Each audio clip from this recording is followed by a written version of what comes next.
आप सभी को मेरा नमस्कार।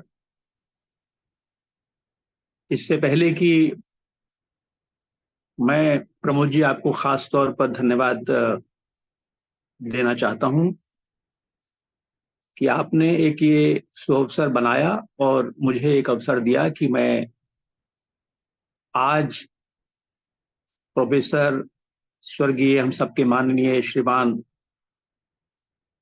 दीनानाथ शुक्ल जी के इस स्मृति तिथि पर आज की नौजवान पीढ़ी के साथ एक संवाद का सुयोग बना है। मुझे सबसे पहले तो प्रयाग की आपकी इस धरती को, हम सबकी इस धरती को प्रणाम करना है। प्रयाग एक ऐसी धरती है, मुझे ख्याल है जब हम लोग पढ़ा करते थे, मैं तो दिल्ली में पढ़ा हूं यूं तो, लेकिन शायद ही कोई उत्तर प्रदेश या मध्य प्रदेश का होगा जो प्रयाग अगर पढ़ना ना चाहता हो, इलाहाबाद विश्वविद्यालय आके पढ़ना ना चाहता हो। शायद ही कोई साहित्य जगत की ऐसी हस्ती होगी हिंदी भाषा की खासतौर पर जिसको प्रयाग आने की लालसा ना हो। प्रयाग में अड्डेबाजी करने का जो एक उसका संसर्ग, उसको उसके स्पर्श का जो एक की लालसा थी, वो सालों साल रही और उसने हिंदी साहित्य जगत को बहुत कुछ दिया। बल्कि मैं ये कह सकता हूं कि मुझे मुझे अंदाज है इस बात का कि जब आप शुक्ल जी की का परिचय दे रहे थे तो बताया, देखिए कहाँ रसायन विज्ञान के व्यक्ति और कहाँ तमाम हिंदी साहित्य पर लिखा पढ़ा। तो प्रयाग की धरती में ये एक इसके भीतर एक चीज जज्ब थी कि आप चाहे इंजीनियरिंग पढ़ते हो, चाहे आप विज्ञान के छात्र हो, लेकिन कुछ लिख लेना, कुछ गुनगुना लेना, कुछ आड़ा तीरा कविताएं लिख लेना, ये हर हर विद्यार्थी में कहीं ना कहीं भीतर होता था, वो इनबिल्ट हो जाता था, उसको अच्छा लगता था। तो एक तरह से प्रयाग तो उत्तर प्रदेश की शिक्षा की और संस्कृति की, एक साहित्य की एक राजधानी है। तो इस धरती को प्रणाम करना ये एक सौभाग्य का की बात है मेरे लिए। शुक्ल, मुझे भी ये बात हमेशा ध्यान रहती है, जैसा आपने हमके परिचय में बताया प्रमोद जी, कि जब गंगा के प्रदूषण की या गंगा को लेकर जो चिंताएं हैं, ना सरकार में कहीं सीधी सीधी दिखती थी, ना समाज में दिखती थी, ना किसी और वर्ग में दिखती थी, उस जमाने से शुक्ल जी के नारे जगह जगह लिखे दिख जाते थे। ट्रेन से आइए तो दिख जाते थे, रिक्शा पे जाइए, पैदल चलिए, आस पास प्रयागराज पटा रहता था उन नारों से, वो नीली स्याही के लिखे नारों से, सफेद पीछे सफेदी के ऊपर। उस जमाने में मैं समझता हूं कि शुक्ल जी और उधर बीएचयू में अ, आदरणीय महंत मिश्र जी और उधर बीडी त्रिपाठी जी, यही सब लोग थे जो थोड़े गंगा पर लिख पढ़ रहे थे, समझ रहे थे गंगा को। और उसके बाद फिर ये गंगा एक्शन प्लान आया और फिर बाद में नमामि गंगे आया। तो मैं अपनी बात आज का जो विषय है उस पर शुरू करूं, उससे जोड़ता हूं इस बात को कि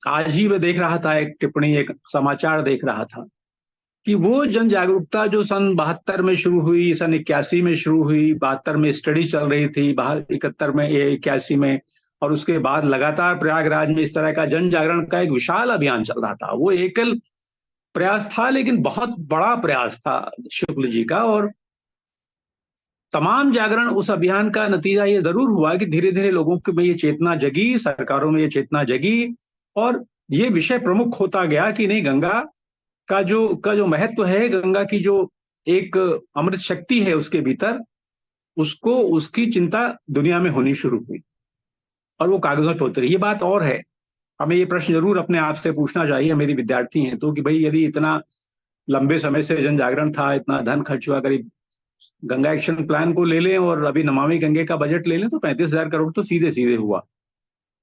इसके बावजूद यदि गंगा की स्थितियां भी बहुत चिंताजनक हैं तो क्यों है, ये एक प्रश्न हो सकता है। मगर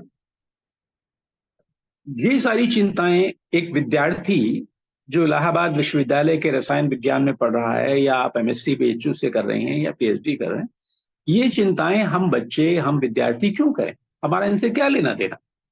ये प्रश्न मन में उठ सकता है। और इसी प्रश्न के जवाब की दृष्टि से मैं कहूंगा कि इस बार जो आपने इस कोर्स का नाम दिया है, वाटर लिटरेसी सर्टिफिकेट कोर्स, जल साक्षरता प्रमाण पत्र एक पाठ्यक्रम है,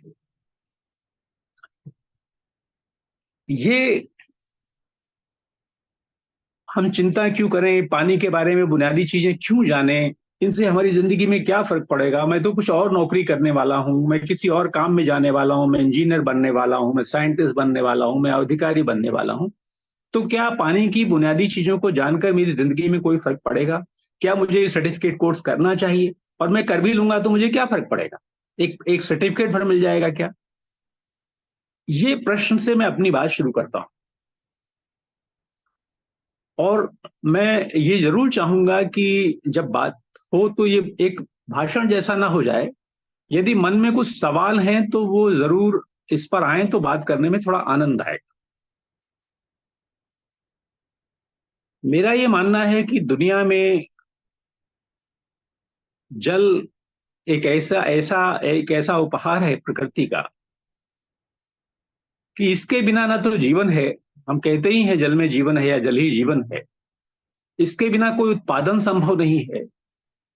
पानी ना हो तो हम एक जगह टिक नहीं सकते, अच्छा स्वस्थ पानी ना मिले तो हम सेहतमंद नहीं रह सकते। यदि पानी की उपलब्धता भरपूर ना हो तो दुनिया का कोई फैक्ट्री नहीं चल सकती।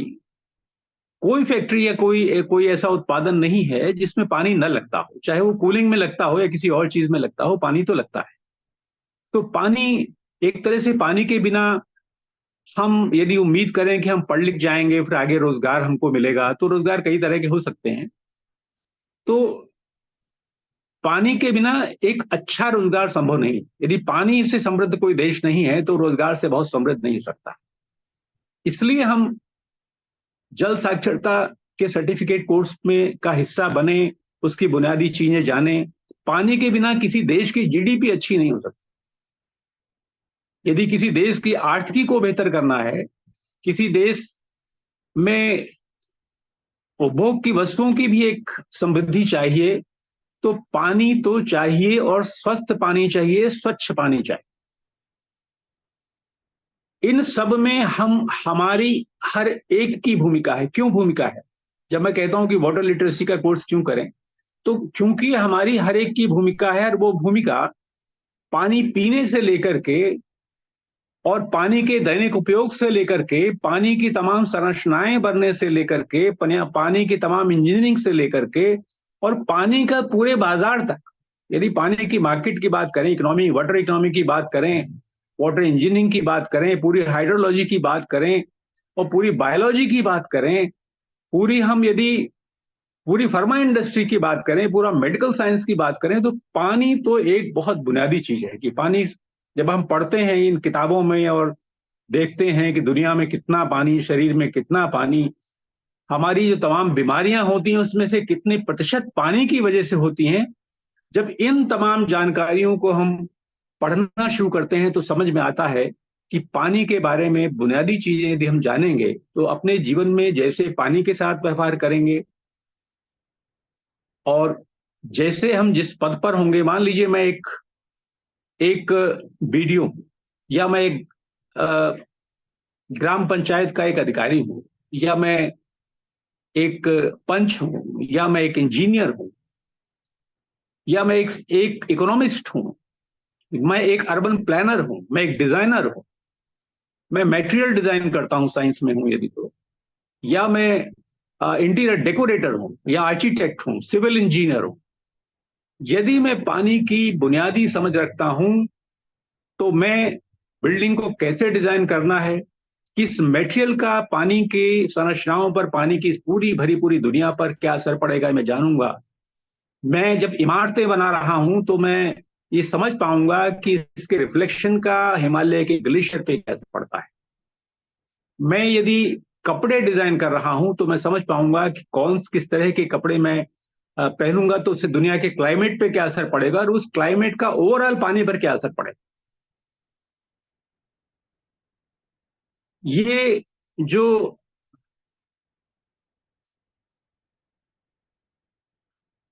कनेक्शन कटा है क्या?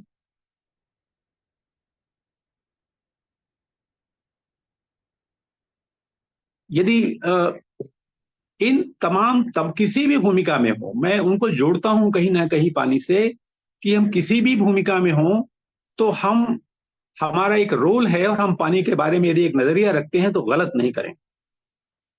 इसलिए पानी के इस वाटर लिटरेसी कोर्स को समझना जरूरी है, पढ़ना जरूरी है। और इसकी बुनियादी समझ आपको कभी पानी ऐसे कोई गलत निर्णय नहीं करने देगी, ऐसा गलत व्यवहार नहीं करने देगी जिससे पानी की समृद्धि में दुनिया में कमी आए। इसलिए इस तरह की बुनियादी बुनियादी कोर्स बहुत आवश्यक है। सीएमपी डिग्री कॉलेज ने एक बहुत अच्छी पहल की है और मैं समझता हूं कि ये अब नई शिक्षा नीति ने एक मौका दिया है कि जो स्किल डेवलपमेंट का एक प्रोग्राम है, एक जरूरी एक कंपल्सरी जो आपको कोर्स बताया गया है, उसमें ये तमाम विद्यालयों में, महाविद्यालयों में इस ऐसे कोर्स चलने चाहिए, जिसको हम आगे, अभी वाटर लिटरेसी है, इसको आगे बढ़ा करके जब थोड़ा सा और बेहतर हो जाए, थोड़ी समझ बनने लगे, तो हम water management skill development programme भी शुरू कर सकते हैं और उसकी तैयारी अभी से की जा सकती है। आप सबके मन में इतनी सी बात को लेकर कोई सवाल हो तो फिर वो रखें, तो फिर मैं आगे बढ़, और यदि नहीं हो तो फिर मैं बढ़। जी।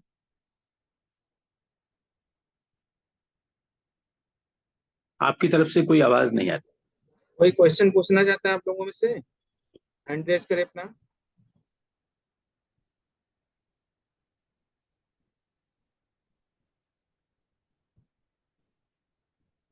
तो मैं एक सवाल पूछ सकता हूं क्या? बिल्कुल सर, इस बिल्कुल। बात को इस तरह शुरू करते हैं। जी। मुझे मैं ये सवाल करता हूं कि जल साक्षरता का जो विषय है, तो इसमें आप क्या जानना चाहेंगे, आप क्या पढ़ना चाहेंगे कि वाटर लिटरेसी में मुझे ये जानना है या मुझे ये जानना चाहिए? कोई विद्यार्थी अपनी तरफ से कह दें, बता दें, हाँ हम ये जानना चाहेंगे और ये जानना चाहते हैं। कोई भी अपना विद्यार्थी अपना ऑडियो खोल सकता है, वीडियो खोल करके सामने आ सकता है। हमने सभी के माइक खोल दिए हैं, तो फिर तो पूछना हो वो आगे आ जाए। दोनों वीडियो खोल करके, ऑडियो खोल करके आप आ जाइए, मैंने सबको अनम्यूट कर दिया है।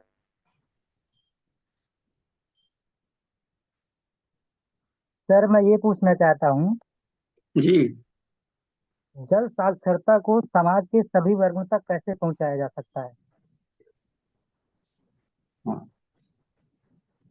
सबसे पहला कदम तो यही होता है कि खुद समझना, जब कुछ समझ लें तब दूसरों को समझाना, या खुद समझ लें, दूसरे कदम को यूं कह सकते हैं, जब हम खुद समझ लें तो उस समझे हुए को कुछ रचनाक्रम करना, कुछ उसे जमीन पर उतारना, और फिर कुछ जमीन पर उतार लें तब लोगों को समझाना। जब आप खुद कुछ कर लेते हैं, यदि मान लीजिए आपने इस जल साक्षरता की बुनियादी प्रश्नों के उत्तर समझ लिए, कुछ जानकारियां ले ली, आपके एक नजरिया बन गया पानी को लेकर के, उसने जीवन में आपने कोई छोटा सा एक संकल्प कर लिया, आपने अपने लिए कुछ तय कर लिया। जैसे प्रोफेसर दीनानाथ शुक्ल दीन जी ने अपने लिए जीवन में तय कर लिया कि मुझे गंगा की जन जागरूकता पर काम करना है, और वो एक एक निस्वार्थ भाव से उसको लगातार करते रहे। तो आप यदि इस विषय को जिस दिन समझ जाएं, मतलब आपने, आपका प्रश्न था कैसे समाज में ले जा सकते हैं, तो मेरा कहना है पहले हम खुद इस विषय को थोड़ा समझ लें, और समझने के बाद अपने लिए कुछ तय कर लें। अपने लिए कुछ तय करने का मतलब है कि मैं बाजार से पानी खरीद कर नहीं पीऊंगा, तो इससे क्यों नहीं पीऊंगा, इस प्रश्न का उत्तर आपके पास होना चाहिए। जैसे आपके इलाहाबाद शहर में ही, प्रयागराज में ही आर्यशेखर हैं, प्रमोद जी जानते हैं, वो हर साल पानी का प्याऊ लगाते हैं और उस पर एक लाइन लिखी होती है, पानी के बाजार के खिलाफ प्याऊ, एक औजार है वो। तो ये बात उन्होंने समझ ली है, तो वो इस रचना क्रम पर चल पड़े हैं। या आप तय कर लें कि नहीं, मैं उतना ही पानी उपयोग करूंगा, या अपने ग्लास में उतना ही पानी लूंगा जितना मुझे पीना है। ऐसा नहीं कि पीना आधा है और लूंगा पूरा फेंक दूंगा। ऐसे कुछ भी जो आपको लगता है कि नहीं, पानी के लिए हम, एक छोटा सा मेरा योगदान है, इससे मैं अपनी जिंदगी के लिए और आने वाली पीढ़ी के लिए एक बेहतर पानी बचाने में छोटा सा योगदान कर रहा हूँ, या बेहतरी में योगदान कर रहा हूँ। जब आप तय कर लें, तब फिर जब आप तय कर लेंगे और करने लगेंगे, तो आपको देख करके वो बात अपने आप जानी शुरू हो जाए।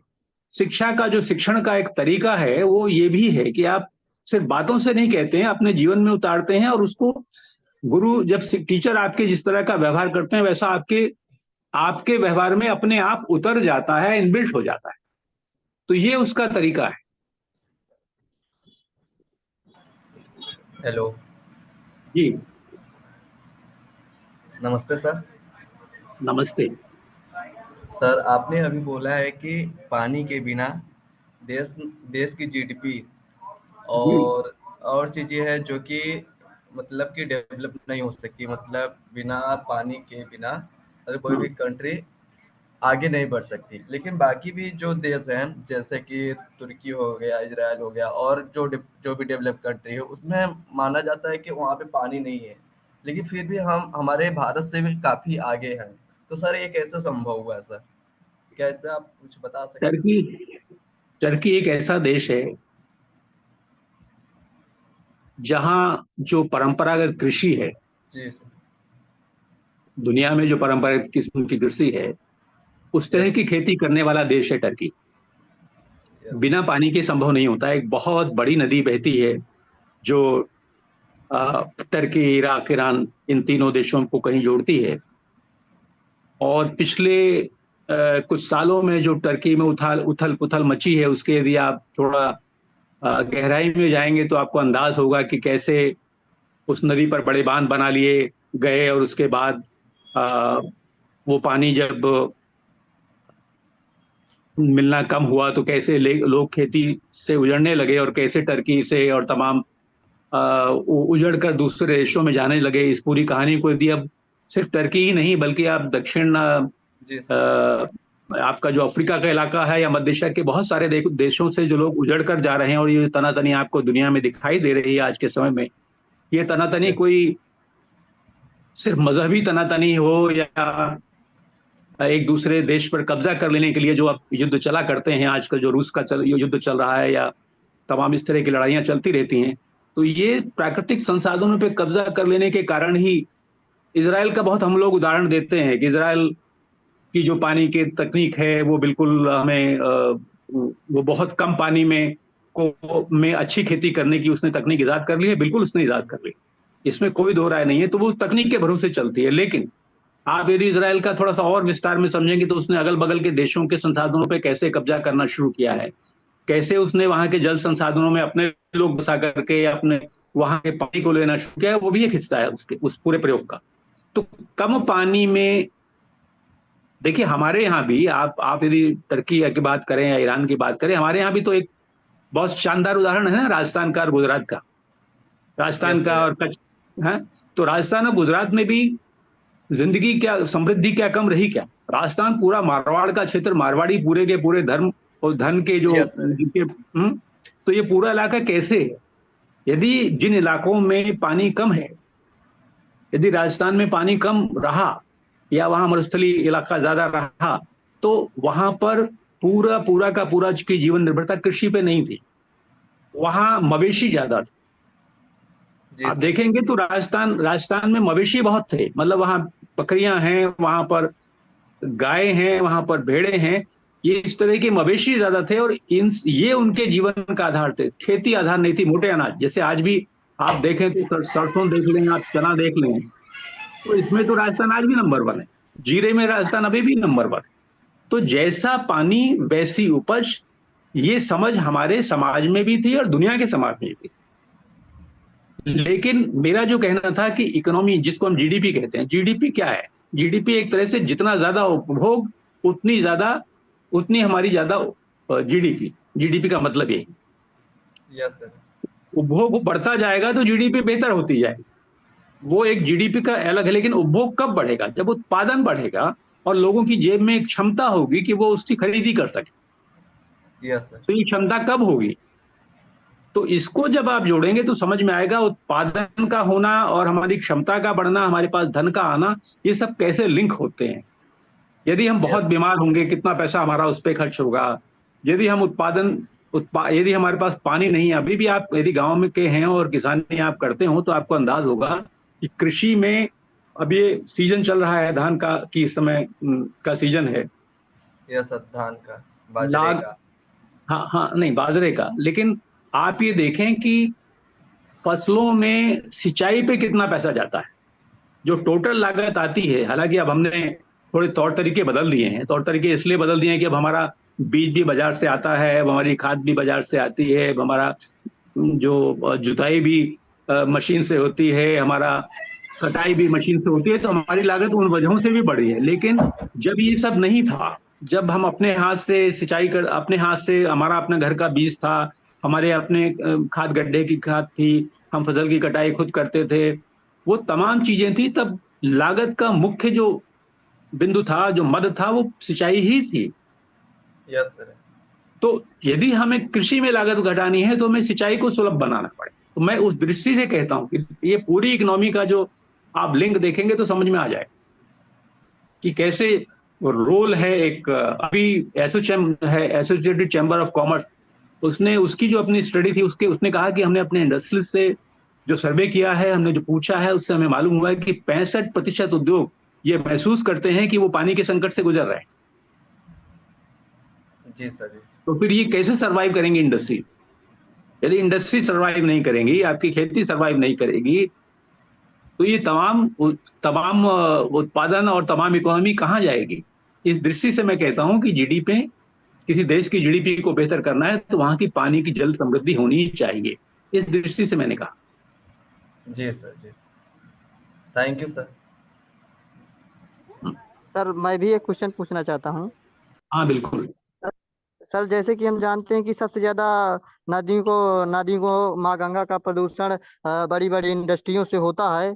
तो इन इंडस्ट्रियों को कैसे रोका जाए कि गंगा नदियों में या अन्य पैसुनी नदी में कैसे इस पानी को, इस दूषित जल को रोका जाए जो प्रदूषण गंगा में जाता है या नदियों में जाता है?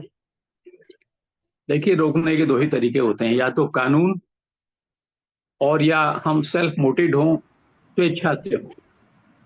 तो सर कानून हम देश में, इसका मेरी बात, प्रचार प्रसार कैसे कर सकते हैं कि ये इंडस्ट्रियों का दूषित जल रोका जाए और नदियों में पैसुनी में न जाए? हाँ, आपका प्रश्न ठीक है। मेरा कहना है कि कानून है, जी स्वेच्छा नहीं है, अभी भीतर से आया नहीं है। अभी हमारा लालच इतना बढ़ा है कि हम मुनाफा देखते हैं, हम लाभ देखते हैं, शुभ नहीं देखते। जी जब उद्योग जिस दिन शुभ देखना शुरू करेंगे, या तो उनको, हमारे देश में का तंत्र ऐसा हो जाए जो उनको इस बात के लिए मजबूर कर दे कि वो अपना अपना कचरा जो है वो नदियों तो में ना डालें, भूमि के भीतर नहीं डालें। इस तरह का जो सबसे विषैला, सबसे खतरनाक किस्म का प्रदूषण, तो ये आपने सही कहा कि उद्योग ही डालते हैं हमारी नदियों में। लेकिन वो जी भीतर से एक, उनके भीतर ये बात आ नहीं रही, जिसको कहते हैं ना कि जी स्वयं स्वयं का नियंत्रण, स्वयं खुद नियंत्रण का, स्व अनुशासित होना, सेल्फ डिसिप्लिन्ड होना, वो नहीं जी है। कानून है, अदालतें हैं, लेकिन वो कारगर नहीं है। तो ये, इसके लिए एक एक तरीका ये भी बनता है कि हम एक जन निगरानी तंत्र खड़ा करें। हम जहां रहते हैं, हम यदि विद्यार्थी हैं, तो हम जन निगरानी तंत्र खड़ा करें, एक छोटा सा सिस्टम बनाएं जिसमें हम कुछ ना कर सकें तो अपने नदी के किनारे के, अपनी नदी के पानी को ला करके अपनी लेबोरेटरी में जांच के, और जांचने के, यदि हम लेबोरेटरी में ना भी जांच सकें, हमारे पास वो सुविधा ना भी हो, तो पॉल्यूशन को जांचने के बायो इंडिकेटर्स होते हैं, पानी की गुणवत्ता के माप के जो जैविक लक्षण आधारित जो इंडिकेटर्स होते हैं, संकेतक होते हैं कि पानी का रंग कैसा है, पानी में वनस्पति कैसी है, पानी की गंध कैसी है, पानी चलता है कि ठहरा हुआ है। इनके आधार पर भी आप जांच सकते हैं कि इसमें किस तरह का प्रदूषण है, किस तरह का केमिकल हो सकता है। ये जांचना, उसमें तो यदि आप इतना जांचते भी हैं और उसको लगातार, अब तो सोशल मीडिया का जमाना है, या कह लीजिए कि बहुत आसान तकनीक ने कर दिया है कि आप चीजों को दूर तक ले जाएं कि देखो ये हो रहा है। जब ये हो जी रहा है, ये आप बताना शुरू करेंगे, तो कोई ना कोई सक्रिय होगा। कहते हैं, कबहू तो भनक पड़ेगी कान, किसी को तो शर्म आएगी और वो सोचना शुरू जी करेगा। एक तो बात ये है। दूसरा, थोड़ा सा ये भी इसमें एक विषय है कि हम ये भी जाने कि उद्योग ऐसा क्यों नहीं करते। क्या उसकी लागत बहुत ज्यादा आती है, या उसमें कोई और तकनीकी समस्या है? यदि वैसी कुछ बात है तो वो दूर होनी चाहिए, वो शासन को पहल करनी चाहिए, प्रशासन को मदद करनी चाहिए। वो भी हमें देखना। लेकिन मैं ये मानता हूं कि किसी भी मुनाफे से बड़ी, कि कोई भी मुनाफा, ये कहता हूं इस तरह से कि कोई भी मुनाफा माँ गंगा से बड़ा नहीं हो सकता, हमारी नदियों से बड़ा नहीं हो सकता। मैं जहां रहता हूं, मेरे पास की बहने वाली नदी माँ है, तो उससे बड़ा तो जी कोई मुनाफा नहीं हो सकता। ये बात हमें समझानी होगी और मजबूर भी करना होगा। जी सर, लेकिन एक इसके लिए और है पहले कि समझ, इसके लिए जैसे कि पहले ये खुद समझना हो। जी जैसे कि ये हर घर जल योजना चल रही है, जहाँ हर जगह वो लगाए जा रहे हैं, नल लगाए जा रहे हैं। जी। तो इसमें भी बहुत सारे नलों में जो है टोंटियां नहीं लगी हुई हैं, जिससे कि हाँ पानी बहता रहता है, जल हमारा बहता रहता है। इस ये इसके रोकने के क्या उपाय हैं? ये तो शासन द्वारा ही कराया जा रहा है, इसका क्या किया जाए? आप कहना चाह रहे थे कि शासन से आप मदद लीजिए, तो ये तो शासन द्वारा ही कराया जा रहा है। इसमें तो हमेशा जल बहता रहता है, गलियों में भी बहता रहता है, मैंने कई जगह देखा भी है। आपको मैं बहुत बहुत बहुत धन्यवाद देता हूँ।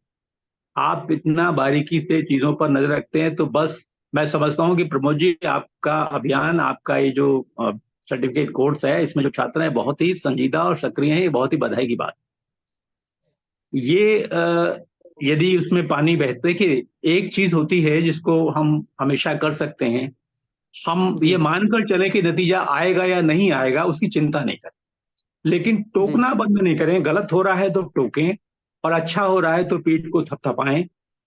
जी है जैसा नहीं कि सर जरूर। हम शासन से भी मदद लेते हैं इसको बंद कराने के लिए, तो लोग कह देते हैं कि मेरे घर के सामने है, बह रहा है, तुम्हें क्या? और फिर शासन को पैसा दे दिया जाता है तो शासन भी चुप रह जाता है, तो इसका क्या उपाय है? मैंने आपसे क्या कहा, आप नतीजे की चिंता मत करिए, आप कहते रहिए। इसमें इसमें थोड़ा सा आपकी जो चिंता है वो बहुत वाजिब चिंता है, लेकिन कई बार जी क्या होता है कि कहने से नहीं होता। जैसे मैंने शुरू में ही कहा, जी समझना और समझकर खुद करना। यदि जी आपको लगता है कि भाई कहेंगे तो वो आजकल ये मानसिकता तो हो गई है हमारे समाज की ना, कि यदि मेरी जेब में पैसा है तो मैं चाहे जितनी जी बिजली बिल फूकूं, तो लोग कहेंगे साहब बिल मुझे देना है, आप क्यों चिंता करते हैं। या जी जी पानी का बिल मैं देता हूं, तो आपको क्यों चिंता करनी है, वो तो मेरा है। जी तो जितनी जेब में क्षमता है, उस हिसाब से लोग उपभोग करते हैं। ये धारणा बदलने की बात है, और वो करके होगा। आपके कहने से यदि बात नहीं बनेगी तो शायद करने से बन जाए। आपके लिए यदि संभव जी होगा तो आप ला करके वहां कोई टूटी लगा देंगे, या उसके मुंह को बंद कर देंगे, एक नट से कस देंगे, कुछ ऐसा कर देंगे, तो लोगों को जी लगेगा अच्छा ये देखो। ये हो सकता है इस ऐसे काम के लिए आपको सुनना पड़े, आपको लोग अ, एक बार ये कहें कि आपको क्या जरूरत है, आपको हो सकता है कि इसके लिए गालियां भी सुना दें, लेकिन वो बात दर्ज हो गई। वो बात, जी आपने यदि एक प्रयास किया तो वो, यदि उनका नहीं बदलेगी तो आपके भीतर आपका बदल देगी। ये घटना, ये काम आपका किया हुआ आपके भीतर जिंदगी भर इतना बड़ा बदलाव कर देगा कि आप कभी व्यर्थ नहीं जाए। जी तो ये चिंता नहीं करिए क्या होगा। आपको ठीक लगता है, ये बात सही है, उस पर अपना कर्म कीजिए। और वो मैंने कहा ना कि तू खुद तो बदल, तब तो ये जमाना बदलेगा। और वो आपके जी उन वहां नहीं बदलेगा तो अपने भीतर बदलेगा। हम बस उसकी तैयारी करें। जी इसमें बहुत सारे बच्चे जुड़े हुए हैं, तो हाँ मैं नहीं जानता कि किसी बच्चे के घर में पानी बहता हो बेस्ट, लेकिन जो शहरों में रहते हैं और उनके लिए पानी आता है, तो वो पानी कहीं ना कहीं टोटियों से रिश्ता रहता है थोड़ा थोड़ा, तो उसको नजरअंदाज कर दिया जाता है। तो मैं बच्चों से कहना चाहूंगा कि ये ना करके जल साक्षरता से जुड़ें, और अपने छोटे छोटे रिसाव को उसकी मरम्मत कराएं, भले ही पैसा लग जाए, लेकिन मेरा कहना है कि जल को बचाएं, नहीं अगली बार वर्ल्ड वार होगा तो केवल वाटर के लिए होगा। बहुत अच्छा, बहुत अच्छा। इसमें एक बात मैं थोड़ी सी जोड़ना चाहता हूँ। जी जब हम पानी के बारे में पढ़ रहे होते हैं और हम जी विद्यार्थी हैं, तो हमारे मन में जो कुछ घट रहा होता है आसपास, उसको लेकर ऐसे ही सवाल, ऐसी ही जिज्ञासाएं जिज्ञासाएं लगातार उठनी चाहिए। जैसे मैं नल जल की बात करता हूँ, ये जो हमारे गांव में नल से जल पहुंच रहा है, जी इस पर लेकर एक सवाल मन में उठना चाहिए कि इसकी क्या वाकई जरूरत है, इसकी जरूरत क्यों महसूस हुई शासन को, कि ये सर मैं योजना बता सकता आने। जी। इसकी जरूरत इसलिए पड़ी हर घर नल योजना की, क्योंकि सर हमारा जो है वाटर लेवल पेड़ पौधे कटने के कारण वाटर लेवल हमारा बहुत नीचे जा रहा है, जो कि सरकार ये प्रयास कर रही है, शासन ये प्रयास कर रहा है कि अगर हर घर नल पहुंच जाएगा और टोंटियां लग जाएंगी तो बोर नहीं हो पाएंगे, जिससे कि हमारा जल वेस्ट होने से बचेगा और वाटर लेवल नीचे जाने से बचेगा। आपको ये लगता है कि जब ये नल के हमारे नल आ जाएंगे हर घरों में तो लोग अपने बोरवेल बंद कर देंगे, या नहीं सर, आपको ये तो लगता है, नहीं, लेकिन एक धीरे धीरे। एक एक एक मिनट मेरी बात पूरी होने दीजिए, या जी आपको लगता है कि ये नल जब जल स्तर नीचे गिरता जाएगा तो क्या ये नल पानी पिला पाएंगे? सर, ये नहीं, भविष्य का कोई नहीं जानता, लेकिन मैं ये कहना चाह रहा हूँ कि इससे थोड़ा बहुत सुधार होगा, क्योंकि जिस भी व्यक्ति के पास नल नहीं है, दूसरे पड़ोस वाले नल में भरने जाता है तो पड़ोस वाला मना कर देता है, तो वो स्वयं अपने घर के सामने नल उत्पादन या नल को वो करवा भैया लेता है। भैया मेरा तो निवेदन है, इस इसलिए बात को ये सही है इस योजना। सुना जाए ज्यादातर, केवल प्रश्न रखा जाए, अपना जवाब न दिया जाए, अरुण तिवारी जी को सुना जाए तो ज्यादा अच्छा है। प्रश्न जी रखें आप केवल, जी उत्तर पाए इस बात को यहीं पर मैं इस प्रश्न के साथ छोड़ता हूं कि हर शहर में लगभग लगभग सब जगह नल हैं, और शहर पानी के संकट से क्यों जूझ रहे हैं, हमें ये विचार अवश्य करना चाहिए। हमें बदलाव और बेहतरी के लिए बदलाव हमेशा होता ही रहना चाहिए, ये भी उसी प्रक्रिया का एक हिस्सा है। लेकिन हमारे चिंतन में हमेशा ये बात बनी रहनी चाहिए कि हमें जब अतीत को देखना चाहिए कि हमारे शहर कैसे थे, हमारे गांव कैसे थे, उन गांवों में जैसे जैसे धरती का पानी नीचे उतरता चला गया, वैसे वैसे उनमें पानी के तौर तरीके कैसे बदलते चले गए। वो तालाब से, वो कुओं से आने वाला पानी, वो फिर हैंडपंप, छोटी 4 नंबर की मशीन, वो 6 नंबर की मशीन, फिर उनका चला जाना, फिर इंडिया मार्का का आना, फिर बोरवेल का आना, और अब नल का आना। ये एक पूरी प्रक्रिया है। बस हम विद्यार्थी हैं, हमें इस पूरी प्रक्रिया को समझना और इसके कारणों को समझना।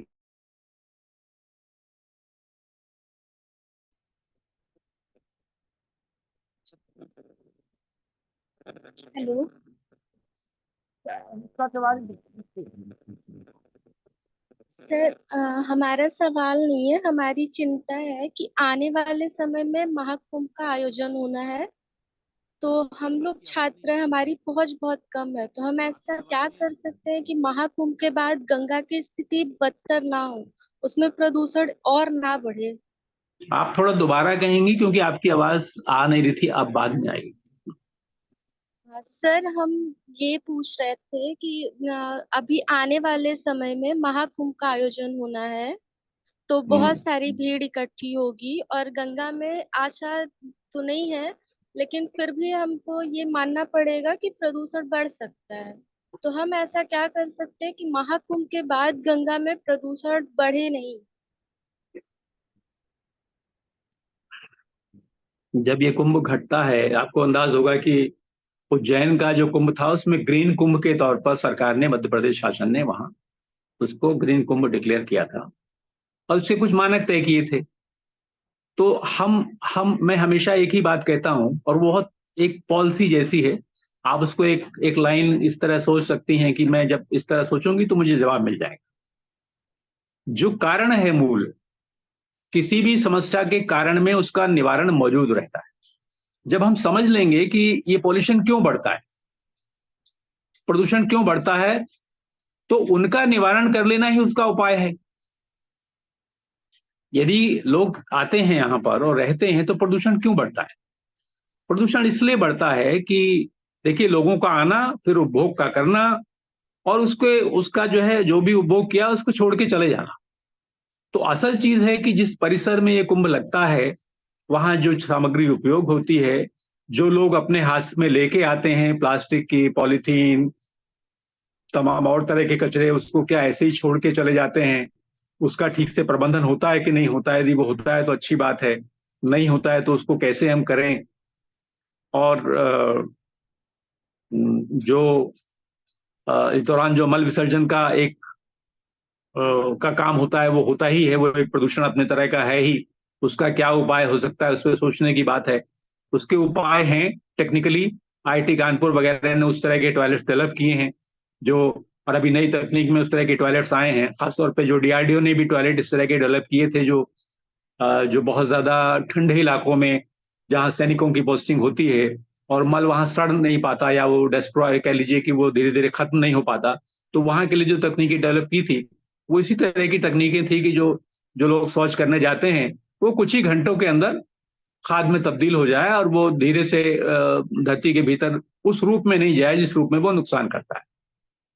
तो वो तकनीक है, कुछ काम हम नहीं कर सकते, वो शासन प्रशासन ही कर सकता है, लेकिन हम विद्यार्थी हैं, हम विद्यार्थी जाकर के जन जागरण की गतिविधियां, वैसी गतिविधियां कर सकती हैं जैसी कभी पंडित दीननाथ जी ने की।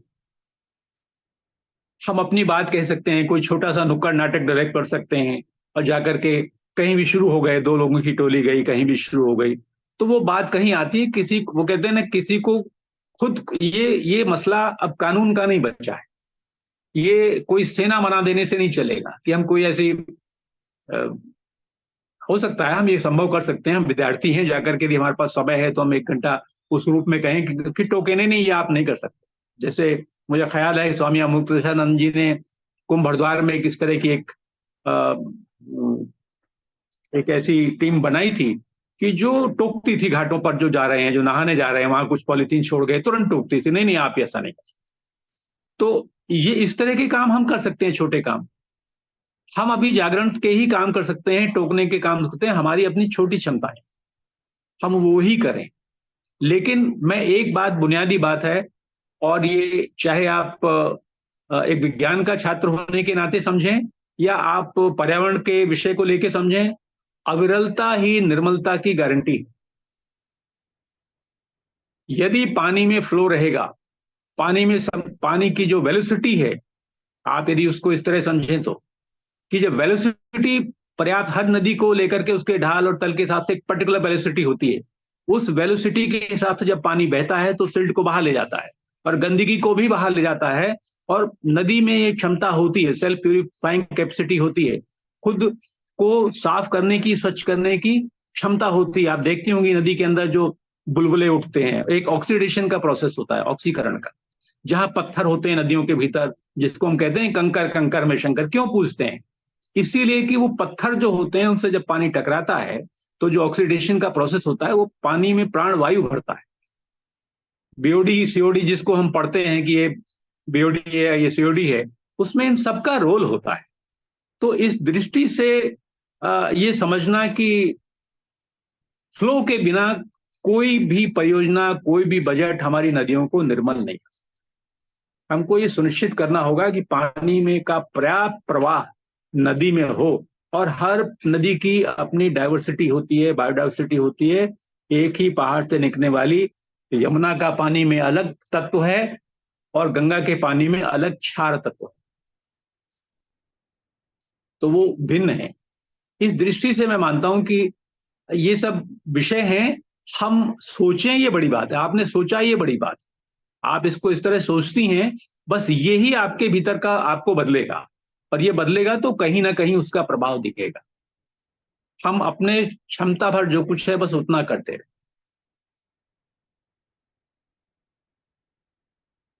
और कुछ चैलेंज जी कीजिए, चैलेंज जी, हेलो, चैलेंज जी कीजिए,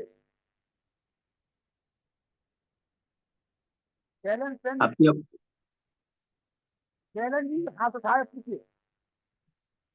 आप क्या कह रहे हैं, समझ नहीं आ रहा। शैलेंद्र लड़का है, शैलेंद्र सेन जी, हाँ, शैलेंद्र सिंह, हाँ, हाथ उठाए अपना,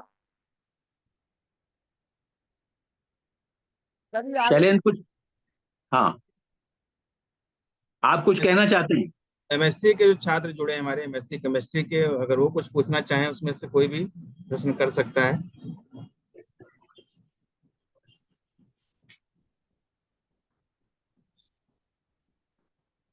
जो भी क्वेश्चन जिसने पूछा, अनुष्का तिवारी, ये इसमें बीएचयू से एमएससी कर रही है, बीएससी। हाँ, आपने बताया। जी, अच्छी लड़की है, सिंसियर।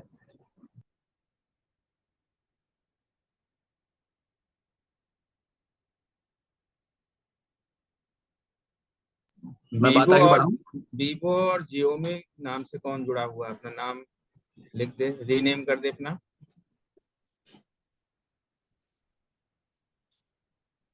प्रतिभा मिश्रा, रोशनी, आप बात आगे किसी- अगर शिवांश जी आप आगे बात बढ़ाएं तो ठीक मैं होगा। अपनी बात आगे जी। तो खैर मैं समझता हूं कि बहुत अच्छे प्रश्न आप सबने किए और आप सब कर रहे हैं, अच्छा है, मुझे अच्छा लग रहा है। मेरा सिर्फ कहना यह है कि अब हम इस पर बात करते हैं कि वाटर लिटरेसी का जो सर्टिफिकेट कोर्स है, मुझे मालूम नहीं इसमें क्या क्या प्लान है, लेकिन कुछ बुनियादी चीजें हमारे विद्यार्थियों को, हम लोगों को जाननी चाहिए। जैसे मैं सिर्फ ये कहता हूं कि जिज्ञासा यदि जग गई तो बस एक कोर्स का जो अपना लक्ष्य है वो पूरा हो गया। हेलो। जा रहे हैं सर, बोलिए आप। कोर्स का लक्ष्य इतना भर है, कुछ जिज्ञासाएं जगा देना, बस इतना भर इसका लक्ष्य है। तो किन चीजों को लेकर जिज्ञासा होनी चाहिए? जैसे मैं कुछ छोटे छोटे प्रश्न रख रहा हूं। पानी यदि H2O है तो हम अपनी फैक्ट्री में क्यों नहीं बना लेते, और क्यों नहीं बन पाता? क्या कुछ और है ऐसा जो इनको जोड़कर पानी बनाता है? कोई अलग तरह का कोई स्पार्क है क्या जो H2O को जोड़ता है, कि हम अपनी लेबोरेटरी में नहीं बना पाते? एक क्वेश्चन ये मन में उठना चाहिए और उसको उसका जवाब तलाशना चाहिए, बीइंग साइंस स्टूडेंट। पानी क्या एक ही तरह का होता है, या आकाश से बरसने वाला पानी, मेघों में, मेघ के बादलों के रूप में जो पानी है, उसका कुछ अलग केमिकल कंपोजिशन है क्या, या वो कुछ अलग तरह का है क्या, या उसका फिजिकल कंपोजिशन तो डिफरेंट है क्या? जो वहां से बरसता है वो अलग है क्या? जो नदियों में आता है वो अलग पानी है क्या? जो धरती के भीतर होता है उसकी अलग गुणवत्ता है क्या? समुद्र का पानी कुछ अलग है क्या? एक प्लास्टिक के ग्लास में रखा हुआ पानी अलग है क्या? एक तांबे के ग्लास में रखा हुआ पानी अलग है क्या? एक कांच के ग्लास में, स्टील के ग्लास में, या मिट्टी के बर्तन में रखा हुआ पानी अलग है क्या? उसके भीतर की जो ऊर्जाएं हैं पानी के भीतर की, या उसका केमिकल कंपोजिशन भी वन है, तो वो क्या डिफरेंट है क्या, अलग है क्या? ये मन में सवाल आना चाहिए। और यदि ये सवाल आएगा तो फिर इसका जवाब आपके मन में आएगा कि मुझे पानी इस तरह के बर्तन में, इस तरह के बर्तन में रखना। अभी हम ये सुन रहे हैं ना कि पानी हमारे शरीर में अब प्लास्टिक जा रहा है। ये भी स्टडी है, central for science and environment की स्टडी आ रही है कि हम जो ये कोल्ड ड्रिंक्स पी रहे हैं, या हम अपनी फ्रिज में जो पानी की बोतलें रख रहे हैं प्लास्टिक वाली, प्लास्टिक के कण उस तरह भी जा रहे हैं। और धरती में जो प्लास्टिक हम लोग भीतर बैठा रहे हैं अपनी शादी ब्याहों तमाम में, जो पॉली पॉली पॉली यूज कर रहे हैं, ग्लासेस वगैरह, तो वो धीरे धीरे प्लास्टिक कण उसमें जा रहा है। तब हमारे मन में ये बात अपने आप आएगी कि हमें कैसे बर्तन में पीना, कैसे में रखना, अपने फ्रिज में कैसी बोतलें रखना। अब मटके का पानी फिल्टर करता है, अब जैसे ये भी प्रश्न उठ सकता है, आप यदि साइंस स्टूडेंट है, कि फिल्टर पानी, फ्रिज का ठंडा किया हुआ पानी और मिट्टी के बर्तन का ठंडा किया हुआ पानी, दोनों के सेम पानी, एक ही पानी, हमने एक ही जगह से पानी लिया, अपने नल से पानी लिया, हमने अपने मटके में रखा और अपने फ्रिज में रखा, और दोनों को बाद में टेस्ट किया। यदि हमने टेस्ट किया तो हमें अंदाज होगा कि उनके उनके भीतर जो भी उपलब्ध था, हमारे नल से जो भी सीधा पानी आया, उसमें H2O के अलावा जो कुछ भी था, जो भी उसमें कंटेंट हो, चाहे आयरन हो या कुछ और हो, या उसमें कोई बायोलॉजिकल इम्प्योरिटी हो, उस मटके में रखने के बाद कुछ उसमें से फिल्टर हुआ है क्या, कुछ इम्प्योरिटी कम हुई है क्या, या फ्रिज में रखने के बाद कम हुई है, या बिल्कुल कम नहीं है? जब ये स्टडी हम करनी शुरू करेंगे तो हमारा नजरिया बदलना शुरू होगा कि हमें कैसा पानी पीना। ये बुनियादी जल साक्षरता के एक सवाल है जो हमको जानना चाहिए। जैसे मैंने कहा शुरू में कि यदि हम आसपास जा रहे हैं और पानी को देख करके हम क्या पहचान सकते हैं, हमारे पास कोई बायो इंडिकेटर्स पर हम कुछ बात कर सकते हैं कि पानी का रंग, हमें दूर से नदी का रंग मटमैला लगा, या हमें हल्का काला लगा, या हल्का लाल लगा, या हल्की हरियाली लगी, या हमें पानी में जलकुंभी दिखी, या पानी में जलकुंभी नहीं दिखी, कुछ पानी में एक खास तरह की मछली दिखी, दूसरी तरह की मछली नहीं दिखी, ये जलचर दिखा, ये नहीं दिखा। जिन तमाम बायो इंडिकेटर से क्या हम पानी की गुणवत्ता का कोई चार्ट बना सकते हैं क्या, कि ऐसा होगा तो पानी ऐसा होगा? तो उससे हम ये बिल्कुल पता लग जाएंगे, इलाके में जाए बगैर हम ये मालूम कर लेंगे बिल्कुल वहां सोर्स के पास कि जो सोर्स उसको पॉल्यूट कर रहा है वो किस चीज की फैक्ट्री है, वो सीमेंट की फैक्ट्री है, लोहे का कारखाना है, शुगर मिल है, ये पानी का रंग और बदबू बता देगा। जैसे बायो इंडिकेटर्स के बारे में हम कुछ बुनियादी समझ कर सकते हैं क्या, जिससे कि हम बगैर लेबोरेटरी में गए, बगैर खर्चा किए, बगैर कोई सर्टिफिकेशन के कहते हैं देखो सामने है, आंखों से दिखता है। तो जब हम ये कहना शुरू करेंगे और ये जानना शुरू करेंगे तो सामने वाले को समझ में आएगी हाँ ये तो ये है। तो ये बुनियादी समझ हो सकती है पानी की, जिसको हम सीखें। पानी को हमारा समाज, जैसे पानी के साथ जो हमारा बर्ताव रहा है, भारत का जो सांस्कृतिक समृद्धि और ट्रेडिशनल जो वाटर मैनेजमेंट सिस्टम रहा है, वो पानी को सिर्फ ये कह के थोड़ी साफ करता था कि फैक्ट्रियों का मल आ रहा है इसका यार, नहीं, वो अपने तालाबों के किनारे तीर्थ की तरह उपयोग करता था।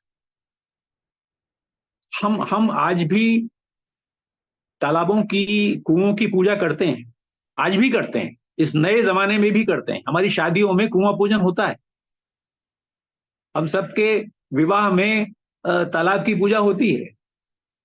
आगे उस नल की पूजा करेंगे क्या, ये प्रश्न मन में बच्चों के जरूर उठना चाहिए कि ये तालाब नहीं बचेंगे, कुएं नहीं बचेंगे तो हमारी शादी में हमारी अम्मा जो है जाकर के वो कुएं के पास पैर लटका के बैठ जाती थी विवाह के समय, वो किसके क्या नल के सामने पैर लटका के बैठेगी। तो ये हमारे सांस्कृतिक पहलू हैं, और ये सब ये परंपराएं जल की समृद्धि को लेकर बहुत सजग और बहुत चिंतन के साथ गढ़ी हुई परंपराएं, जिससे हम अपने पानी को, जैसे हमारे तालाबों में भी के क्षेत्र भी डिवाइडेड थे, ये देवबनी है, देवबनी मतलब देवबन है। इस देवबन में किसी तरह का, हमारे यहाँ गोत्रों को लेकर है कि फलाना गोत्र का व्यक्ति आम का पेड़ नहीं काटेगा, फलाने गोत्र का व्यक्ति, देश में जैसे राजस्थान वगैरह में बहुत सारे पेड़ों को लेकर है, कदम का पेड़ नहीं काटेगा। सब गोत्रों के अपने वृक्ष थे, वो उनके पूज्य वृक्ष थे। आज भी गांवों में, हमारे यहाँ, जैसे मैं पूर्वी यूपी का हूं, तो हमारे यहाँ आज भी आम के वृक्ष को, हरे पेड़ को नहीं काटते। तो वो है भीतर से इनबिल्ट। तो इनके जरिए हमने अपने आसपास के परिवेश को, आसपास की प्रकृति को स्वच्छ रखा, सुरक्षित रखा। ये परंपराएं हमारे भीतर थी। तो इन परंपराओं का जो वैज्ञानिक पक्ष है, क्योंकि आज की पीढ़ी, ये जो नौजवान पीढ़ी है, तर्क मांगती है, और विज्ञान का ये दायित्व है कि वो तर्क दे, और ये हमें पता होना चाहिए कि इसके भीतर का क्या वैज्ञानिक तर्क हो सकता है। क्यों हम आकाश से आने वाली बूंद को इंद्रदेव कहते हैं, वर्षा की बूंदों को इंद्र को देवता कहते हैं ना, और वो जो पानी बरसता है उसको कहते हैं कि भगवान बरस रहा है। उस भगवान में जो पंच तत्व हैं, भा, भूमि, गगन, व वायु, अग्नि, नीर, तो ये 5 तत्वों से भगवान तो कहते हैं, अभी भी गाँव में कहते हैं भगवान बरस रहा है। तो ये, और धरती में बहने वाले पानी को वरुण देव कहना, नदियों को माता कहना, तो ये सब जो अलग अलग प्रकृति, पानी की प्रकृति के हिसाब से उनको संबोधन, सागर को, समुद्र को जो है, समुद्र को देवता कहना, तो ये जो संबोधन गढ़े गए, इनके अपने वैज्ञानिक पक्ष हैं, और इन पक्षों को भी जानना और बताना, तब ये नई पीढ़ी समझना शुरू करेगी और ये जानना और एक ऐसा करना शुरू करेगी कि नहीं, इन परंपराओं में भी विज्ञान है, और इन परंपराओं में भी जो अच्छी परंपराएं हैं, जो आज के समय में तर्कसंगत हैं, आज के समय में जिनके उपयोगी हैं, उनको हमें पालना करनी चाहिए। तो ये जल साक्षरता के विषय हो सकते हैं क्या। आज जब मान लीजिए मैं एक विद्यार्थी हूं, कल को जाकर के इलाहाबाद, तो भाई इस बात के लिए जानी जाती है कि साहब यहाँ से तो भारत सरकार के बड़े उच्च अधिकारी निकलते हैं, आईएएस के लोग, पीसीएस के लोग, यहीं इलाहाबाद तो उसकी नगरी कहते हैं। तो क्या जब मैं किसी पद पर बैठा होऊंगा तो मुझे यदि इसका ज्ञान होगा कि नदी जोड़ की जो परियोजना है ये कितनी व्यवहारिक है, इसको होना चाहिए कि नहीं होना चाहिए, हमारे जो नदियों के ऊपर बड़े बड़े बांध बनाए जा रहे हैं उनको वो कितने फिजिबल हैं, कितने प्रैक्टिकल हैं, कितने लाभदायक हैं, ये सब जानना। और ये देखिए बहुत अच्छा एक इस पे आया है कि आरओ प्यूरिफायर को लेकर के एक आपके बहुत ही विद्यार्थी ने बहुत अच्छी बात कही है। तो ये आरओ क्या है, आरओ है क्या, रिवर्स ऑस्मोसिस जो जिसको कहा गया, ये प्रोसेस क्या है। ये तो उद्योगों के लिए शुरू किया गया प्रोसेस था। उद्योगों में जब पानी को बहुत हीट पे गर्म करते हैं, बहुत तापमान पर गर्म करते हैं, और पानी जब उसको ठंडा करते हैं, जब उसको ठंडा करते हैं तो जो उसके अंदर इस तरह का आपका जो खनिज पदार्थ है, वो जैसे ही किसी चीज को हाई टेम्परेचर पर जब आप ले जाएंगे और उसके बाद जैसे ही उसको जब ठंडा करेंगे तो वो खनिज पदार्थ सॉलिड में कन्वर्ट हो जाएंगे। और जिन बॉयलर में ये सारी प्रक्रिया होती है, बॉयलर फट जाएंगे। सुनते होंगे ना, ITI रायबरेली का बॉयलर फट गया। तो आरओ तो उनके लिए बना था, हमने तो अपने लिए इसको अपना लिया। हम तो पेयजल में लेके चले आए इसको, जबकि नेशनल ग्रीन ट्रिब्यूनल का बाकायदा इसको लेकर एक आदेश है, सरकारों को आदेश है कि जो TDS जिसको कहते हैं, टोटल डिजॉल्व सॉल्वेंट, जो कुल घुलनशील उसमें सॉलिड है, ठोस पदार्थ है, उसकी मात्रा वो 500 को लेकर है, PPM को लेकर है, कि इससे कम हो तो वहां RO बैन कर दिए जाएं, प्रतिबंधित कर दिए जाएं। बाकायदा नेशनल ग्रीन ट्रिब्यूनल का आदेश है। तो आदेश को एक तरफ रखते हैं, हमने रख भी दिया है उसको उठा करके, लेकिन हम देखें कि वो सबसे स्वच्छ पानी है RO, लेकिन सबसे कमजोर पानी।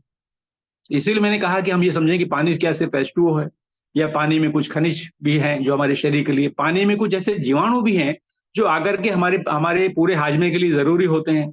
यदि उन सबको निकाल के बाहर कर दें तो बाजार से बैक्टीरिया शॉप खुलेंगी भविष्य में चल के, कि वो वहां से डॉक्टर कहेंगे बैक्टीरिया खरीद लाओ, जरा आपके शरीर के लिए जरूरी है।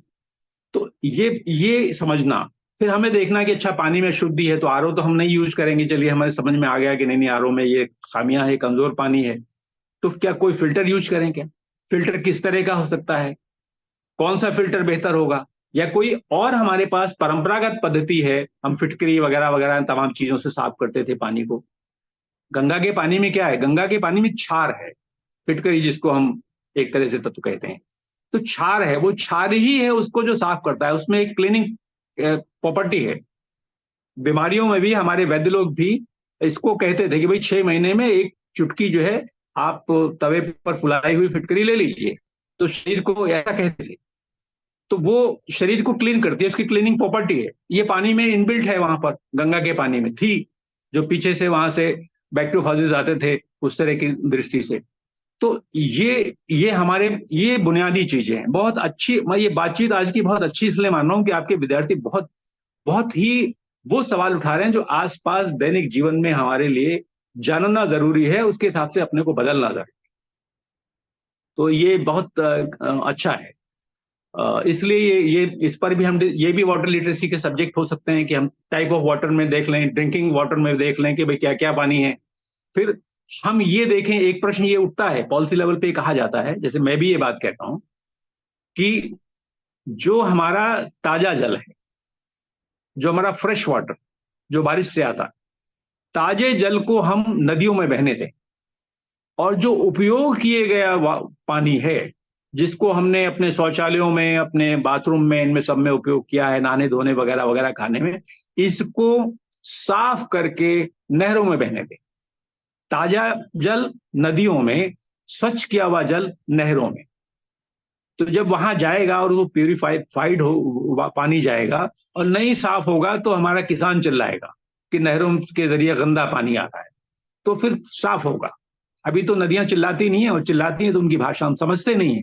वो कहती तो हैं कि ये गंदा पानी भेज रहे हो हमारे भीतर, पलट कर वार भी करती हैं। आपके यहाँ जो बनारस का अस्पताल है, डॉक्टर सूरज प्रकाश कुछ हॉस्पिटल करके, वहां की स्टडी भी आई थी कि इलाहाबाद से लेकर के और उधर वो बिहार के बॉर्डर तक, वहां आसपास के इलाके में अलग अजीब तरह की बीमारियां नदी के किनारे पैदा हो रही। उसमें अलग अलग तरह की स्टडी में डिटेलिंग थी, इसमें पेट की बीमारियों से लेके और एक अलग तरह की शरीर में झुंझुनाहट से होने वाली बीमारी। तो ये सब स्टडीज आई थी। तो नदी इन भाषा में अपनी बात कहती है, लेकिन हम सुनते नहीं है। किसान सीधी बात कहेगा। तो हमें ये देखना कि जो पानी प्यूरिफाई हो रहा है वो किस लेवल का है, कैसा है, वो कहाँ उपयोग हो सकता है। ये सारी जो बुनियादी चीजें हैं, वो एक विज्ञान का विद्यार्थी होने के नाते हमें, यदि हम वाटर लिटरेसी में पढ़ेंगे और समझेंगे तो हमारी जिंदगी का बहुत नजरिया बदल जाए। यदि हम सोशियोलॉजी के स्टूडेंट हैं तो हम ये पानी का समाजशास्त्र यदि पढ़ेंगे कि पानी कैसे टिकाता है, पानी कैसे उजाड़ता है, पानी कैसे लाइफ स्टाइल डिसाइड करता है। और पानी, जैसे आप देखें हिमालय के क्षेत्र में पानी का दिक्कत होता है, नदी कहीं और है, मकान कहीं और है, तो लाना पड़ता है। कौन लाता है? महिलाएं, वहां पहाड़ों में महिलाएं ही ज्यादा काम करती हैं, मर्द काम ज्यादा नहीं करता है। खेत के काम हो, आपके वन के जंगल के काम हो, बकरी के काम हो, पानी लाने का काम हो, तो इससे महिलाओं की जिंदगी में जो ये पानी की सोशियोलॉजी है कि जहां पानी कम है वहां लाइफ में, मतलब घर में जो है महिलाओं का रोल कुछ भिन्न हो गया। राजस्थान में महिलाओं का रोल कुछ भिन्न है। और जिस बिहार में पानी ही पानी रहा एक जमाने तक, नदियां, और इतना पानी की कभी बाढ़ आता है, कभी हर साल जो कुछ इलाका बाढ़ से डूबता ही डूबता है, वहां महिलाओं की जिंदगी का जो का तौर तौर तरीका अलग है। या जिन इलाकों में, राजस्थान के या गुजरात के इलाकों में जहां पानी एक जमाने तक बिल्कुल ही बहुत संकट था, वहां लड़कियां स्कूल नहीं जाती थी, माँ पानी लेने जाती थी और बेटी जो है वो छोटे बच्चों को संभालती थी। तो ये पानी की सोशियोलॉजी है कि कैसे पानी पूरी सोशियोलॉजी को अफेक्ट करती है। इसको इस नजरिए से देखना, ये बस नजरिया बन जाने की बात है। और वाटर लिटरेसी का इतना बड़ा रोल है कि हमारे मन में जिज्ञासाएं जगें, और जिज्ञासाएं जगेंगी तो हमारे विद्यार्थी इतने समर्थ हैं कि वो उसके जवाब ढूंढ लेंगे और जिंदगी में कुछ नजरिया बना लेंगे, और नजरिया बेहतर होता जाएगा तो पानी की दुनिया बेहतर होती चली जाएगी हमारी। और हमारी पीढ़ी जो गलतियां की हैं, शायद हम चिंता मुक्त हो सकेंगे कि नहीं, भविष्य थोड़ा बेहतर है। इसलिए इस जल साक्षरता का बहुत बहुत बड़ा रोल है। मैं इसको बहुत बड़ा रोल मानता हूं, और उम्मीद भी यही है, इन्हीं विद्यार्थियों से उम्मीद है, आप ही सबसे उम्मीद है कि आपका नजरिया जब बेहतर होगा तो भविष्य पानी का बेहतर होगा। बाकी, हेलो, आवाज आ रही? आ रही सर, आ रही। हाँ, बाकी थोड़ा सा मैं और विस्तार में यदि कहूं कि पानी के और क्या विषय हो सकते हैं, तो मैं ये कहता हूं कि पानी को के कानूनों पर हम छोटी मोटी पढ़ाई समझ सकते हैं क्या, यदि आगे भविष्य में जब हम इसको और बड़ा करेंगे, कभी भविष्य में करें। हम पानी को लेकर सरकार की नीतियां क्या हैं, हमारे उत्तर प्रदेश की जल नीति है कोई क्या, यदि जल नीति है तो उसमें क्या कहा गया है, इन चीजों को जाने समझें। पानी पर काम करने वाले लोग हैं क्या, तो हम पानी के काम करने वाले लोगों को जाने। हम ये नमस्कार समझें कि, सर। जी नमस्ते। सर, मेरा प्रश्न यह है कि प्रयागराज को त्रिवेणी की धरती कहा जाता है। इसमें 3 नदियों का संगम है, लेकिन सर सरस्वती नदी जो है वो लुप्त हो गई है। इसके इसका क्या मुख्य कारण प्रदूषण ही है? ये, और अगर सर इसके पुनर्निर्माण के लिए हमें या सरकार को क्या कदम उठाने चाहिए? आपका प्रश्न बहुत अच्छा है। बहुत बधाई आपको। वीडियो सरस्वती वीडियो को भी खोल सकते हैं आप लेकर, लोग, पूछ सकते हैं। जी, देखिए ना।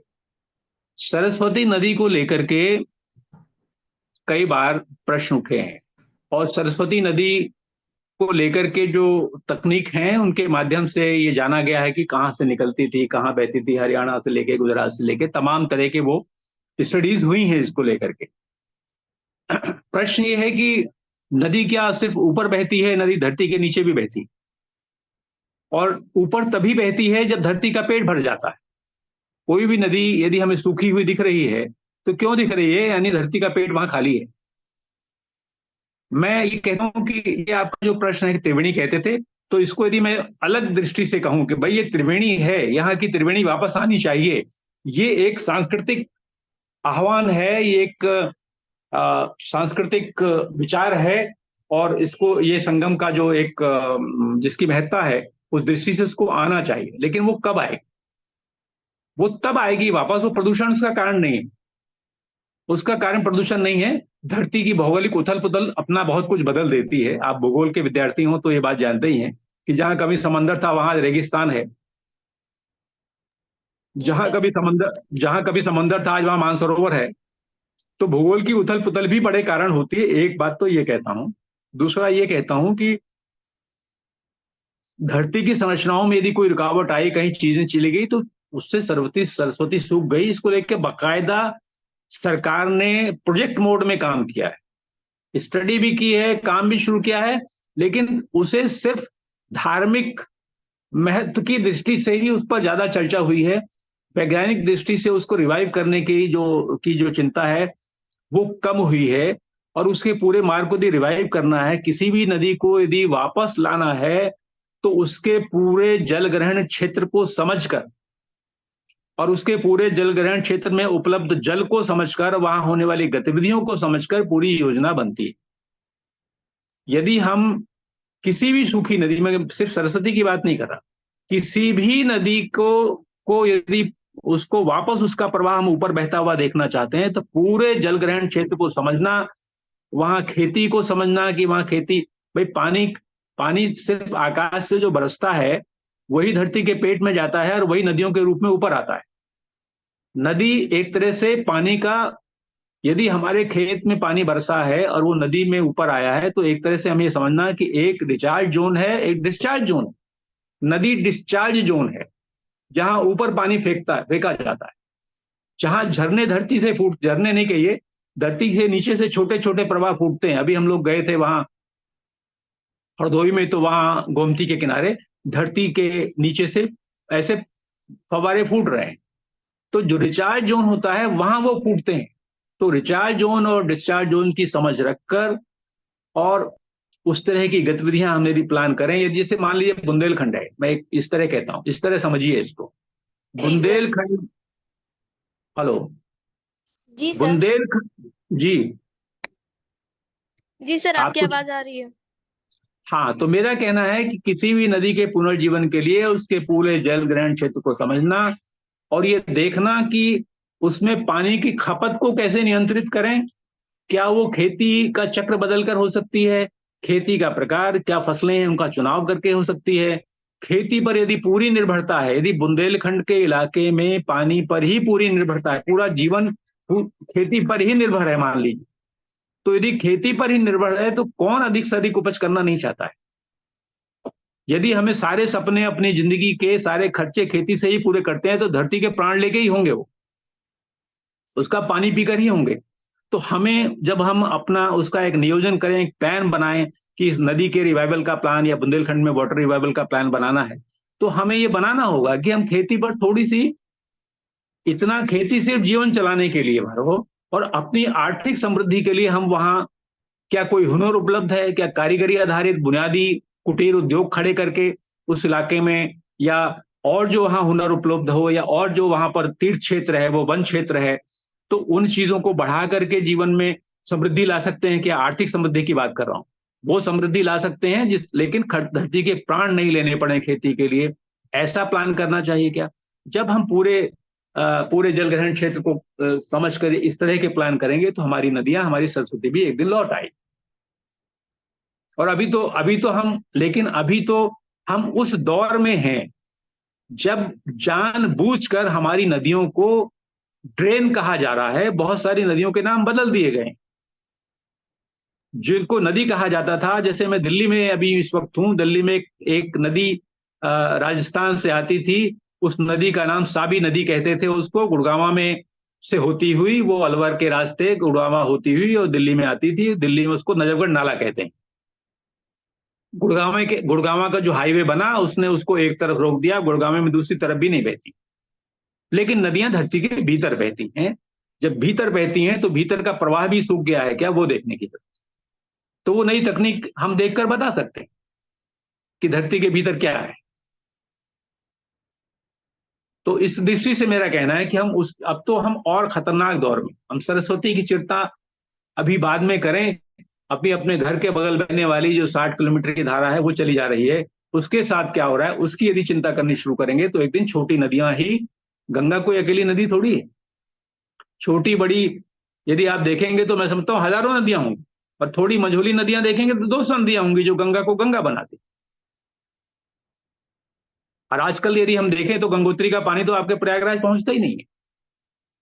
किसी काली का पानी आता है, किसी और नदी का पानी आता है, तमाम जल आते हैं तो प्रयागराज में पानी होता है। तो हम छोटी नदियों की चिंता करनी शुरू करें जो हमारी क्षमता में है, जो संभव है। जी, ये भी एक प्रश्न बहुत अच्छा आया है, विचार बहुत अच्छा आया है। ये भी हमको पढ़ना चाहिए और ये साइंस के स्टूडेंट्स को बहुत ज्यादा पढ़ना चाहिए। इसमें एक प्रश्न आया है कि हम नदियों में मूर्ति का विसर्जन करते हैं। अभी गणेश चतुर्थी का ये आने वाला है और मूर्ति विसर्जन का समय हो गया है, और तमाम होता ही है, नवरात्र में भी करते हैं, विश्वकर्मा पूजा में भी करते हैं। तो ये बहुत ही सेंसिटिव विषय है, इस पर बहुत अच्छी पहल हुई है। आपके फतेहपुर में बगल में बहुत अच्छी पहल हुई है। धर्मशास्त्र जो है, क्या ये कहता है, ये प्रश्न मन में आना चाहिए, क्या धर्मशास्त्र ये कहता है कि हमारी मूर्तियों का विसर्जन नदी में ही होना चाहिए। जिसका कहीं उल्लेख हो तो जरूर हमें हमारे धर्मशास्त्रियों को बताना चाहिए। या उसको विसर्जन करने के लिए क्या है, उसका भू विसर्जन कहा है क्या, या जल विसर्जन कहा है तो नदी ही आवश्यक है क्या? एक चीज, एक प्रश्न ये है।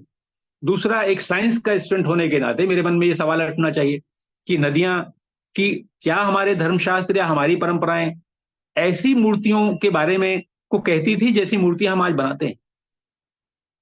मिट्टी की बनी मूर्ति, सुंदर सुघड़ मूर्ति, और पीओपी की बनी मूर्ति, प्लास्टर ऑफ पेरिस पानी में घुलता नहीं जल्दी, मिट्टी घुलती है।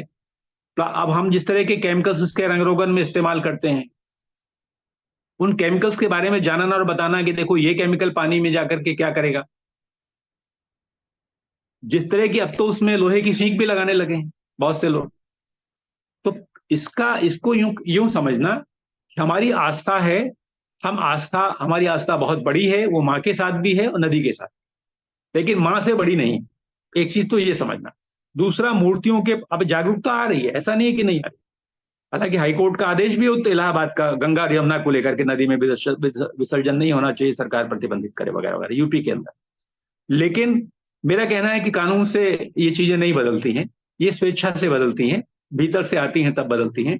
तो हम एक चीज शुरू करें, हम शुरुआत यहां से करें कि क्या नदियां, हम इस तरह की मूर्तियां बनाने की पहल या इस तरह की मूर्तियों को बनाने के लिए मोटिवेट करने की पहल अपने माँ बाप को, अपने घरों में, आसपास में, कि नहीं हम यदि अगली बार ऐसी मूर्ति बनाएंगे, हम ऐसी मूर्ति नहीं आएंगे। और अच्छा है, अब बाजार में भी मिट्टी की मूर्तियां लोग जागरूक होकर बनाने लगे हैं और रखने लगे हैं, और उसमें इस तरह के केमिकल इस्तेमाल नहीं कर रहे, प्राकृतिक रंग इस्तेमाल कर रहे हैं, इस तरह के वस्त्र इस्तेमाल नहीं कर रहे हैं, इस तरह की पॉली चीजें, मटेरियल इस्तेमाल नहीं कर रहे हैं जो पानी में जाकर के उसको खराबी करने वाले। तो ये जागरूकता बढ़ी है, लेकिन हम इसको थोड़ा और समझें और समझाएं, हमारा यही काम है। हम इससे जो इतना कर सकते हैं करें।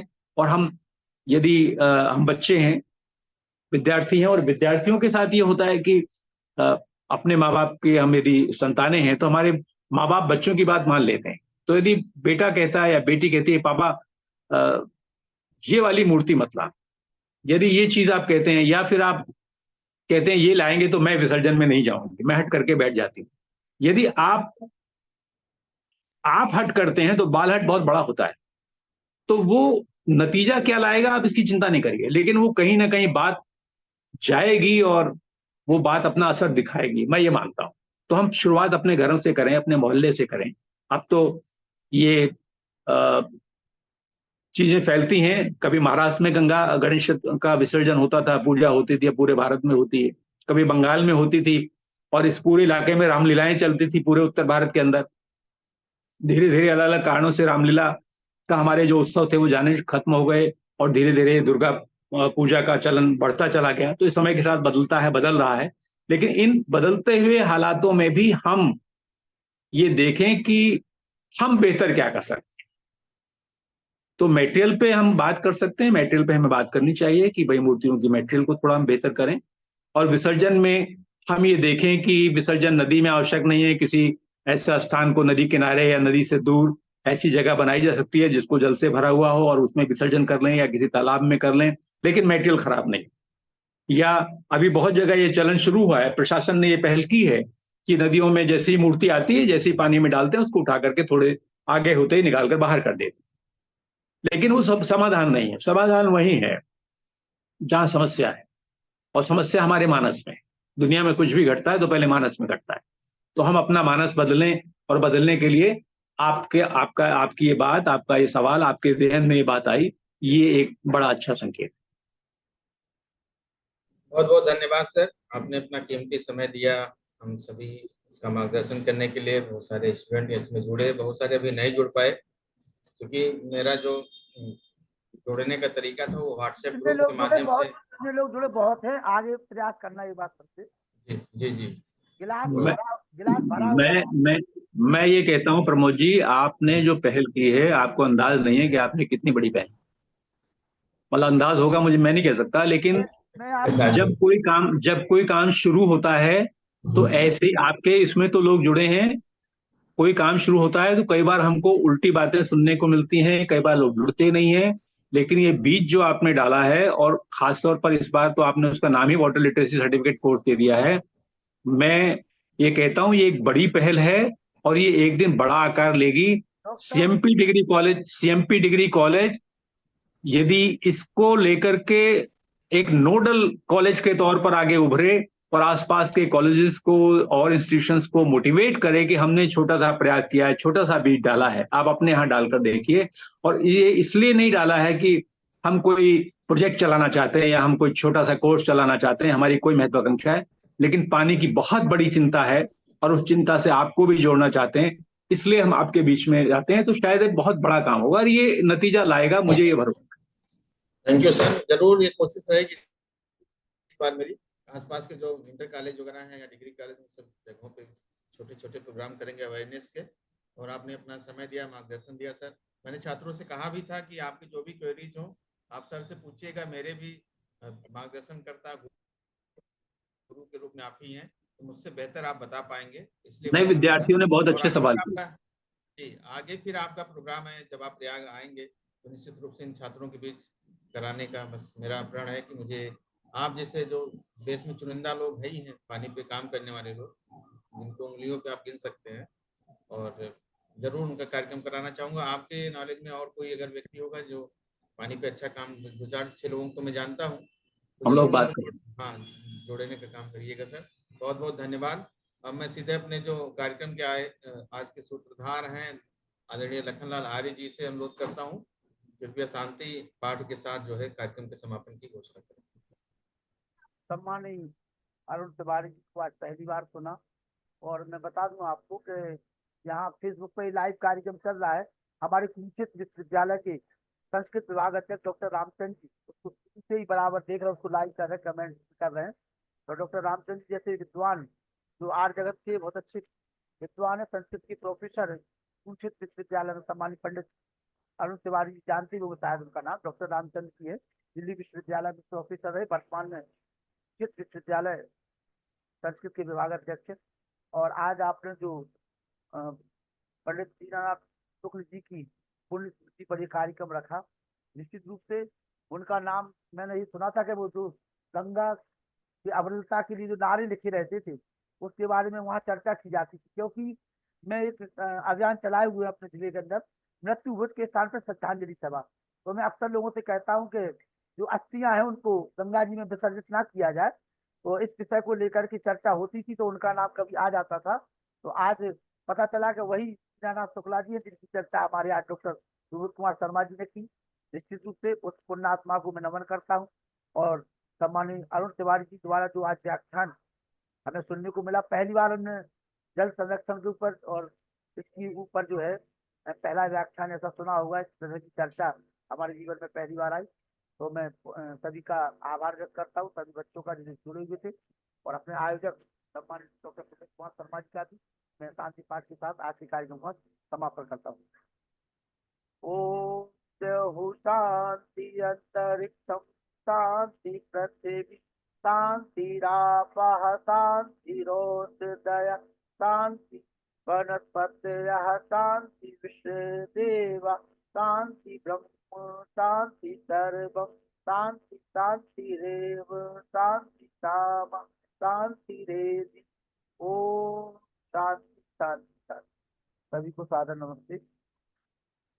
सभी के माइक खुले हुए हैं, सभी लोग एक बार सब लोगों से नमस्ते कर लीजिए। सभी स्टूडेंट हमारे सम्मानित अरुण तिवारी जी को नमस्ते कर लीजिए, सुबोध कुमार जी को नमस्ते कर लीजिए। सभी लोग अपने अपना माइक खोलकर भी नमस्ते कर सकते हैं आप लोग। नमस्ते सर। नमस्ते, आप सबको नमस्कार। आप सब अच्छा करें, नमस्ते सर, जीवन में आगे प्रणाम। बढ़े। हाँ, नमस्ते प्रणाम। नमस्ते नमस्ते। मुझे अच्छा लगा आप सबसे बात करके, आप सबने बहुत अच्छे अच्छे प्रश्न किए। और जो लोग वैदिक धर्म को, उपनिषद को, दर्शनों को जानना चाहते हैं, यही लिंक पिछले 3 वर्षों से लगातार कार्यक्रम चल रहा है ऑनलाइन। इस समय जो 15 देशों की यात्रा कर चुके हैं डॉक्टर आनंद पुरुषार्थी जी, उसका व्याख्यान रात्रिकालीन 8 बजे से 9 बजे तक दिन चलता है। लिंक यही रहता है, जो लोग भी इच्छुक है जुड़ना चाहें वो जुड़ सकते हैं, जो अपने धर्म और संस्कृति को जानना चाहते हैं। आप सभी को सादर है। चलिए विदा लेता हूँ। नमस्कार।